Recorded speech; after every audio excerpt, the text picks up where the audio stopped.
नमस्कार, कशिश न्यूज का digital platform देख रहे हैं आप और मैं हूं आपके साथ तान्या चौधरी।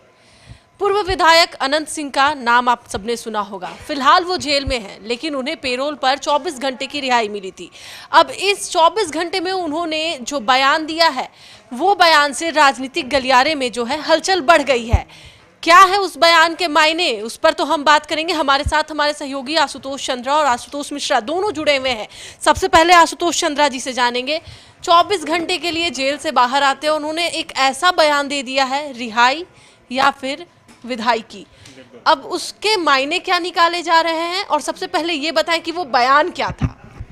नहीं, बिल्कुल। और उनका साफ तौर पर कहना था कि आने वाले कुछ दिनों में वो जेल से बाहर आ जाएंगे और उन्हें बेल मिल जाएगा। ये पूरी तरह से आश्वस्त हैं।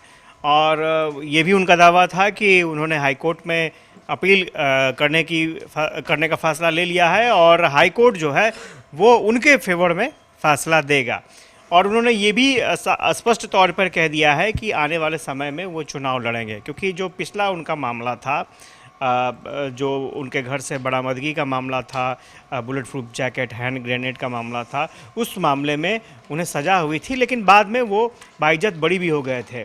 तो स्वाभाविक तौर पर एक नया मामला सामने आया, फायरिंग का मामला था। और कानूनी जानकारों से विचार विमर्श करने के बाद, क्योंकि सिविल कोर्ट में उनका जो बेल पिटिशन था वो खारिज हो गया, अब मामला हाई कोर्ट में जाएगा और उन्हें आश्वासन है कि वहाँ से बेल मिल जाएगा उनको और कुछ दिन के बाद वो बाहर आ जाएंगे, एक बार फिर से राजनीति में सक्रिय हो जाएंगे।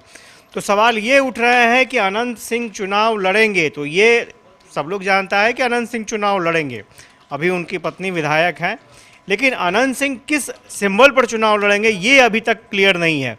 वो किस पार्टी से चुनाव लड़ेंगे ये अभी तक क्लियर नहीं है, क्योंकि विधिवत रूप से देखा जाए तो नीलम सिंह अभी भी आरजेडी की सदस्य हैं और विधायक हैं, आरजेडी की विधायक हैं। हालांकि ये बात अलग है कि बगावत करके उन्होंने एनडीए को सपोर्ट दिया है, लेकिन सवाल ये उठ रहे हैं कि क्या मोकामा की सीट जेडीयू के खाते में रहेगी, ये भी एक सवाल है। और चर्चा ये भी हो रही है, क्योंकि बाई इलेक्शन की बात करें तो बाई इलेक्शन के वक्त में बीजेपी के पास वो सीट थी और नीलम देवी जो हैं वो आरजेडी से चुनाव लड़ रही थी, तो नीलम देवी की जीत हुई। तो सवाल ये उठ रहे हैं कि जो आने वाले समय में जो इलेक्शन होंगे, क्या उस इलेक्शन में ये सीट, बीजेपी की कोटे की सीट जो है वो जेडीयू के खाते में चली जाएगी? क्योंकि अगर पुरानी बातों को देखा जाए तो वो परंपरागत जेडीयू की ही सीट थी और अनंत सिंह जेडीयू से ही चुनाव लड़ते रहे थे। ये अलग बात है कि परिस्थितियां बिल्कुल अलग हुई। राजनीति में खटास भी समय समय पर आते रहता है और अनंत सिंह के साथ भी वही हुआ कि रिश्ते बहुत खराब हुए, तल्ख हुए और फिर उन्होंने अपना अलग रास्ता चुना था। लेकिन इस बार परिस्थितियां बिल्कुल बदल रही हैं। तो सबसे बड़ी चुनौती ये है कि आखिर ये सीट किसके पास रहेगा, ये बीजेपी के पास रहेगा या फिर जेडीयू के पास रहेगा। दूसरी बड़ी बात ये है कि उन्होंने पहले ही ये घोषणा कर दी, कैसे कर दी, कि उन्हें बेल मिल जाएगा। हालांकि ये बात ठीक है, जानकारों से उन्होंने संपर्क किया होगा, बातचीत की होगी, लेकिन इतना आश्वस्त होकर के जल्दबाजी में कोई ऐसा स्टेटमेंट आता नहीं है। लेकिन उन्होंने कह दिया कि मैं निकलूँगा और चुनाव लड़ूंगा। अब देखना होगा कि क्या ये सीट जो है वाकई वो जेडीयू के खाते में रहती है या बीजेपी के खाते में रहती है। तो अनंत सिंह के सामने फिलहाल चुनौती ये दिख रही है कि वो जेल से बाहर आए। दूसरी चीज़ ये है कि अनंत सिंह भी ये चाहेंगे कि ये सीट जेडीयू के खाते में रहे, क्योंकि पहले से वो जेडीयू के साथ थे, नीतीश कुमार के साथ थे, ललन सिंह के साथ थे, तो वो कंफर्टेबल जोन में थे। तो वो देखना रहेगा कि वो सीट किसके पास रहता है। तीसरी चुनौती यह है कि कहीं बीजेपी ना दावा ठोक दे इस सीट को लेकर के। अगर बीजेपी दावा ठोकती है तो फिर क्या फैसला होगा, क्या अनंत सिंह फिर दल छोड़ेंगे? अभी जेडीयू में विधिवत रूप से है नहीं वो, तो क्या बीजेपी ज्वाइन करेंगे? तो ये तमाम सवाल है जिनका जवाब ढूंढना ज़रूरी है। लेकिन इतना ज़रूर है कि अनंत सिंह का उस सीट पर वर्चस्व रहा है। अनंत सिंह निर्दलीय लड़े, आरजेडी से लड़े, जेडीयू से लड़े, अनंत सिंह ही उस सीट पर दावेदारी रखते हैं अब जो चुनौतियां सामने में 2-3 हैं, कैसे उसको अनंत सिंह फेस करते हैं वो देखना दिलचस्प रहेगा। और मुझे लगता है कि जब उन्होंने कहा है कि कुछ दिन में ही वो जेल से बाहर आ जाएंगे, तो देखना दिलचस्प रहेगा कि क्या वाकई अनंत सिंह की भविष्यवाणी सच साबित होती है। बिल्कुल आशुतोष, अब रुक करते हैं, हमारे साथ हमारे सहयोगी आशुतोष मिश्रा भी हैं, उनसे भी जान लेते हैं। उनका नाम ही छोटे सरकार, लोग कहते हैं कि छोटे सरकार है, जो बोल देते हैं वो तो होता ही, और जब वो बोलते हैं तो लोग काफ़ी दिलचस्पी लेकर के सुनते भी हैं। तो इस बार जो उन्होंने कहा है कि वो चुनाव लड़ेंगे, मोकामा से लड़ेंगे, और जिस तरीके से जो अभी बातें चल रही हैं कि वो जेल से आएंगे या नहीं आएंगे, क्या लगता है इस पर आपकी क्या राय रही? देखिए, अनंत सिंह वहाँ से मोकामा से 5 बार विधायक रह चुके हैं और एक बार उनकी पत्नी नीलम देवी, जो कि 2022 में जब उपचुनाव हुआ था तब वो विधायक चुनी गई थी आरजेडी के सिंबल पर। लास्ट टाइम में 2020 में अनंत सिंह आरजेडी के सिंबल पर ही चुनाव लड़े थे, तब चूँकि सज़ा हो रही थी, 3 साल से ज़्यादा सज़ा होती है तो फिर विधायकी रद्द हो जाती है, सदस्यता खत्म हो जाती है। इसी वजह से उन्होंने अपने पत्नी को चुनाव लड़ाया और नीलम देवी वहाँ चुनाव जीत गई। 2 बार वो जेडीयू के सिंबल पर, यानी 2005 और 2010 में अनंत सिंह मोकामा से जेडीयू के टिकट पर चुनाव जीत चुके हैं। 2015 में खटपट हो गई थी नीतीश कुमार से, तब वो निर्दलीय चुनाव लड़े थे और तब भी उन्होंने जीत दर्ज की थी। 2015 में आपको याद होगा कि आरजेडी ने उन पर, मतलब उन्हीं पर दांव लगाया था, अपराध का मुद्दा बनाया था अनंत सिंह के लिए। लेकिन 2020 में वही आरजेडी टिकट भी देता है अनंत सिंह को और अनंत सिंह चुनकर भी आते हैं और 2020 में और 2022 में नीलम देवी वहाँ से चुनाव जीतती हैं। यानी 2 बार जेडीयू के सिंबल पर, एक बार निर्दलीय, एक बार आरजेडी के सिंबल पर चुनाव वो जीत चुके हैं। अब फिलहाल वो कहा जाए तो किसी पार्टी में के सदस्य नहीं हैं, लेकिन चूँकि आपको याद होगा कि मई महीने में जब लोकसभा का चुनाव हुआ था और मुंगेर से ललन सिंह प्रत्याशी थे, तब 15 दिन के पैरोल पर आए थे अनंत सिंह बाहर। और तब हालांकि जो रीज़न था बाहर पे आने का, पैरोल मिलने का, वो ये था कि संपत्ति का भाई लोग में बंटवारा होना था। हालांकि उस दौरान कई मीडिया चैनलों से उन्होंने बात की और डायरेक्टली इनडायरेक्टली उन्होंने ललन सिंह के पक्ष में वोट देने की अपील भी की।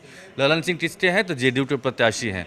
और आपको ये भी याद होगा कि जब वो निकले थे तब सीएम नीतीश कुमार से उनकी मुलाकात भी हुई थी जा कर के, और ललन सिंह और सब लोगों से मुलाकात हुई थी उस 15 दिन के, जब लास्ट टाइम में, मतलब पैरोल पे आने के बाद नहीं, बल्कि जब उनको रिहाई हो गई थी, यानी इस केस में जिसमें वो जेल में बंद थे, जिसमें उनकी विधायकी खतरे में पड़ी थी, खत्म हो गई थी, उसके बाद उस केस में जब बरी हुए तब की बात मैं बोल रहा हूँ कि नीतीश कुमार से मिले और सब लोगों से मिले। खैर, उसके बाद जनवरी की बात है, जहाँ तक मुझे याद है कि 22 जनवरी के आसपास में, 20 जनवरी के आसपास की बात है, 20 या 22 जनवरी, जब सोनू मनु गिरोह से और उनके समर्थकों के बीच में मोकामा में मुठभेड़ टाइप का कह सकते हैं, गैंगवार हुआ था। उस मामले में वो फिलहाल 22 या 24 जनवरी से जेल में बंद हैं और 1 दिन के पैरोल पर आए थे। उनके बड़े भाई की पोती की शादी थी, उसके लिए। तो उस दौरान उन्होंने जो कहा यही कहा, और जो बीच में जब उनको रिहाई हो गई उनकी, तब भी उन्होंने यही कहा था जो अब वो बोल रहे हैं कि वो चुनाव लड़ेंगे, यानी कि उनकी पत्नी नीलम देवी चुनाव नहीं लड़ेंगी मोकामा से, ये उन्होंने क्लियर कर दिया। और इस बार भी वही बातें उन्होंने दोहराई है। अब तकनीकी चीज़ें हो सकती है कि फिलहाल नीलम देवी भी बेशक, जब ये था विधानसभा में बहुमत साबित करना था, तब आरजेडी के खेमे से वो जेडीयू के खेमे में आ गई थी, लेकिन अभी भी वो तकनीकी रूप से कहा जाए तो आरजेडी की ही विधायक है, चुनी गई हैं। तो उनकी पत्नी भी अभी आरजेडी में हैं, वो किसी पार्टी में अनंत सिंह नहीं हैं, लेकिन चूंकि नज़दीकी नीतीश कुमार से हैं, जेडीयू से है और 2 बार जीत भी चुके हैं, तो माना ये जा सकता है कि जेडीयू के सिंबल पर वो चुनाव लड़ेंगे। अब ये बात जो आशुतोष चंद्रा ने कही कि 15-20 दिन में रिहाई की बात भी उन्होंने कही है, इसके पीछे देखिए, जो लोअर कोर्ट होता है वहाँ से उनको जमानत नहीं मिली है, तो लोअर कोर्ट के बाद वो हाई कोर्ट की शरण में गए हैं। हाई कोर्ट में जब सुनवाई होगी तो उनको उम्मीद है कि हाई कोर्ट उनकी बात को समझेगा और वो जेल से बाहर आ सकते हैं। 15-20 दिन की डेडलाइन कहने का मतलब ये है कि देने के पीछे ये वजह हो सकती है कि हो सकता है कि उस समय सुनवाई की तारीख मुकर्रर हो, केस पाइपलाइन में हो, हाई कोर्ट में उस दिन की तारीख पड़े, तो उस दिन हो सकता है, इनको लगता है कि उस समय रिहाई हो जाएगी। चूँकि इनके जो वकील हैं या इनका जो कहना है कि उस केस में ये मतलब निर्दोष हैं, इनको फंसाया गया, सारी बातें हैं। तो खैर ये तो कोर्ट का मसला है, ट्रायल चलता रहेगा। लेकिन हाँ, ये क्लियर कट उन्होंने कह दिया है कि वो चुनाव लड़ेंगे, उनकी पत्नी चुनाव नहीं लड़ेगी, और जेल से बाहर आते हैं या नहीं आते हैं ये हाईकोर्ट का डिसीजन होगा, उसके बाद पता चलेगा। चलिए बिल्कुल, तो जिस तरीके से हमने अपने दोनों सहयोगी से बात की और साफ तौर पर पता चला है कि जिस तरीके से उन्होंने यह बयान दिया है कि वो मोकामा से चुनाव लड़ेंगे, हालांकि किस सिंबल पे लड़ेंगे, किस पार्टी से लड़ेंगे, यह तो देखने की बात होगी, लेकिन उन्होंने एक बात तो साफ कर दी है कि 2025 के बिहार विधानसभा चुनाव में वह इस बार चुनाव लड़ने वाले हैं। अब देखना ये होगा कि वो निर्दोष कब साबित होते हैं, जेल से कब बाहर आते हैं, और जो चुनाव की तैयारियां हैं वो किस तरीके से करते हैं। हालांकि वो जब भी बोलते हैं तो लोग सुनते हैं, और इस बार भी उन्होंने एक ऐसा बयान दिया है कि लोग अब इस पर सोच रहे हैं और इसे सुन भी रहे हैं। तो फिलहाल बने रहे कशिश न्यूज़ के साथ। नमस्कार।